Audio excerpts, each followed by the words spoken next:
Hi, I'm Luca, and I never thought I'd have to tell this story. I'm a software developer who met the love of my life, Emma, at a tech conference 5 years ago.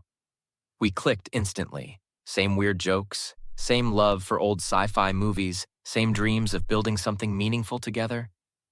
You're seriously making pancakes at 3 a.m. again? That's how Emma caught me last night, standing in our kitchen, coding on my laptop while absent-mindedly flipping pancakes. Can't help it, babe. This project's deadline is killing me. And you know pancakes help me think. Move over. You're burning them. She bumped me with her hip, taking over the stove. That's my wife, always knowing when to step in and save me from myself. We'd built a pretty sweet life together. Emma was crushing it as a marketing director, while I'd just made senior developer at my firm. We had our dream apartment downtown, weekly game nights with friends, and the kind of relationship where we could still make each other laugh until we snorted. Then Sarah, Emma's sister, moved back to town after her divorce. At first, it was great having her around. "You guys are seriously couple goals," she'd say, always hanging out at our place. "Luca, you're the brother I never had."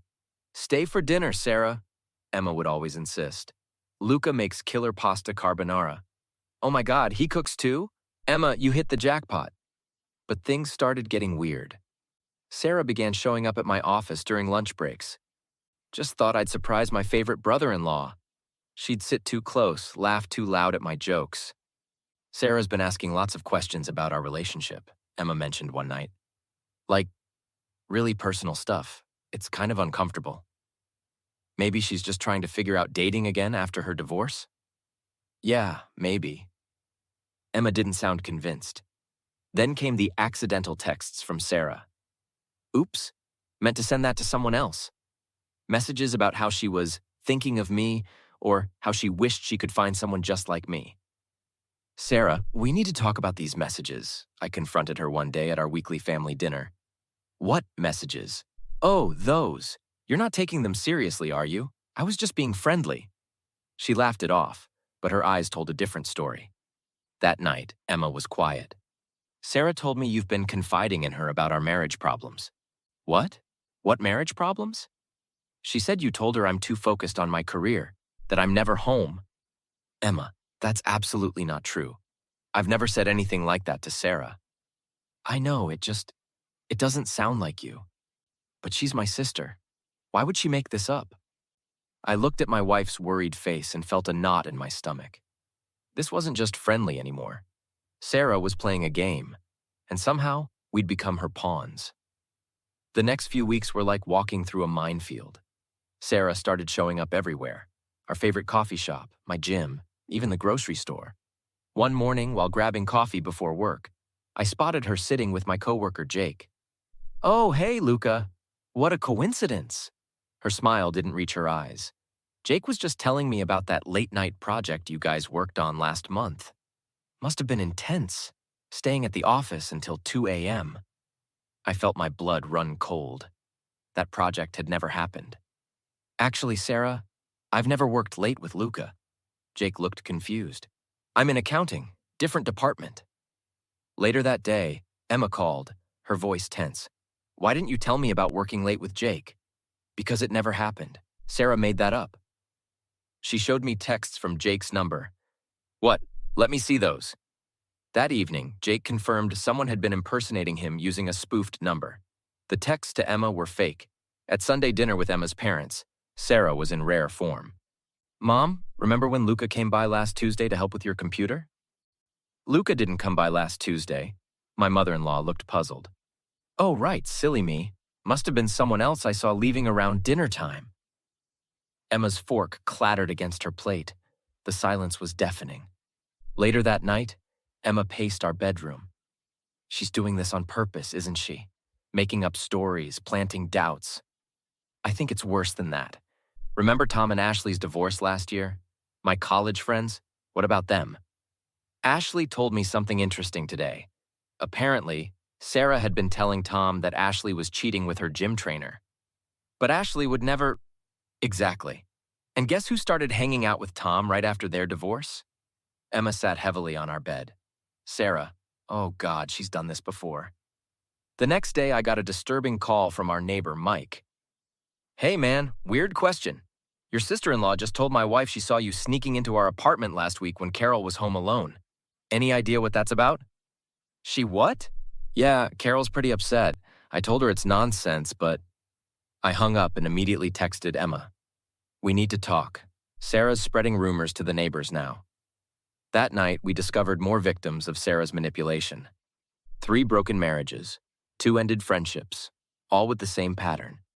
Sarah swooping in to comfort someone after spreading lies that destroyed their relationship. "How did we not see this coming?"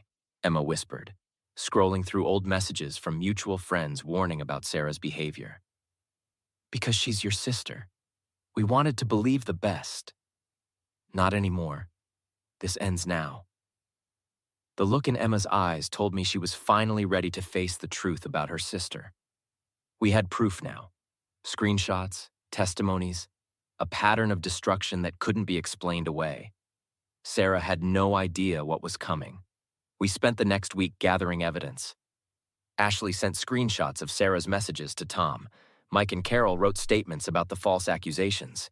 Even Jake from accounting helped, documenting the spoofed texts. "Look what I found," Emma called me over to her laptop. "Sarah's ex-husband's email. Should we reach out?" The reply came within hours. "I've been waiting for someone to finally see through her act. She did the same thing to my family before our divorce. I have everything documented." Mom and Dad's anniversary dinner was the perfect opportunity. Everyone would be there, including Sarah's latest target, cousin Rachel and her fiancé. "Did you bring the folder?" Emma whispered as we walked in. "Everything's on my phone, ready to go." Sarah was already there, practically glued to Rachel's fiancé, Brian. "Oh, you should have seen how Rachel was acting at the mall last weekend." "Funny you mention that," I interrupted, "because Rachel was actually in Boston last weekend. For work. We have her airline tickets right here." The room went quiet. Sarah's face twitched. "What's going on?" Mom looked between us. "We need to talk about what Sarah's been doing." Emma stood up. "To all of us." "Oh, please, not this drama again." Sarah rolled her eyes. "Luca's just paranoid." "Like you were just being friendly when you tried breaking up Tom and Ashley." I connected my phone to the TV, displaying the screenshots. "Or when you made up lies about Carol." "Those texts aren't even real," Sarah protested. "Actually, they are."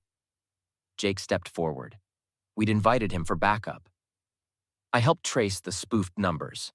All leading back to your devices, Sarah." Rachel gasped. "So those messages about Brian meeting some woman." "All lies," Emma confirmed. "Just like the stories she made up about me and Luca." "You're all against me."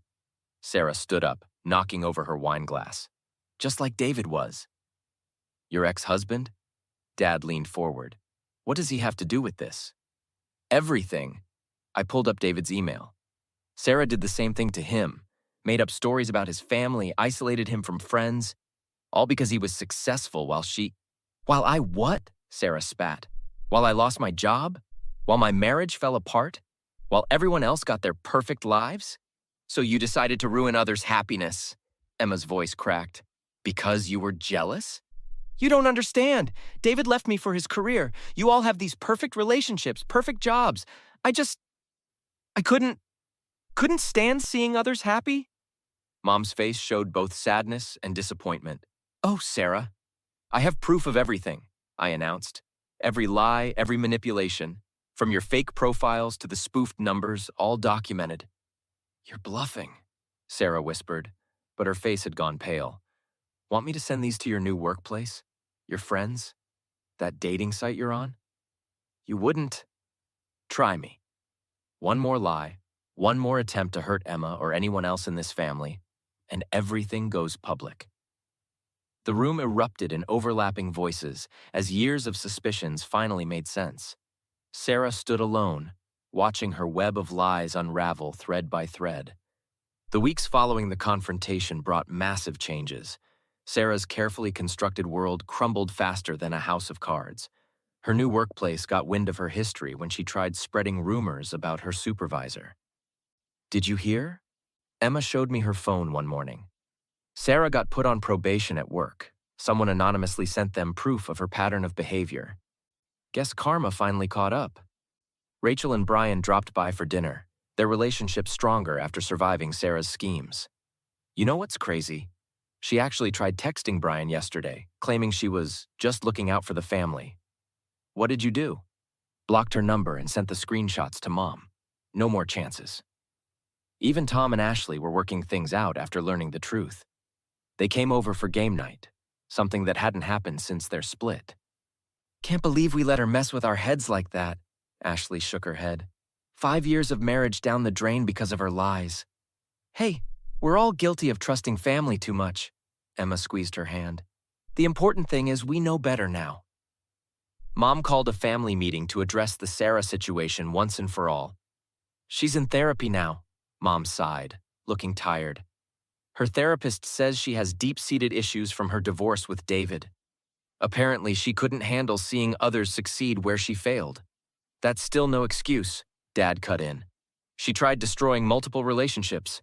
Nobody's excusing her actions, but we need to set clear boundaries going forward. No more family dinners unless she shows real change, Rachel suggested, and proof of continued therapy. Agreed. And any contact goes through Mom and Dad first, Emma added. No more direct communication until she proves she's really changed. Meanwhile, Sarah's social circle shrank dramatically. Her friends discovered her manipulation tactics, her dating prospects dried up when her reputation got out, and her attempts to join local social groups were met with skepticism. I actually feel kind of bad for her, Emma admitted one night as we cuddled on our couch. That's because you have a good heart. But remember what she tried to do to us. I know. It's just, she's still my sister. And you're a better person than she is. That's why we won, babe. The last we heard, Sarah had moved to another city for a fresh start.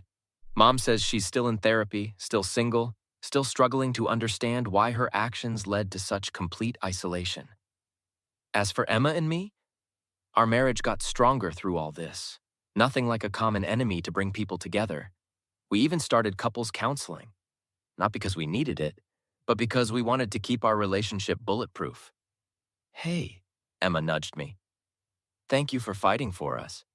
Always will. Though maybe next time we could have a normal family drama, like arguing about holiday plans or something. With our family, never gonna happen. She was right. But at least now we knew we could handle whatever came our way. Together. What would you have done if you discovered your spouse's sibling was actively trying to destroy your marriage? Would you expose them immediately to the whole family or handle it privately first? Share your thoughts in the comments below. Have you ever dealt with a toxic family member who couldn't stand seeing others happy? How did you protect your relationships while managing family dynamics? If this story resonated with you, hit that like button and subscribe to catch more real-life drama and relationship stories. Your support helps us bring more content like this to light. Remember, sometimes the people closest to us can be the most dangerous to our happiness.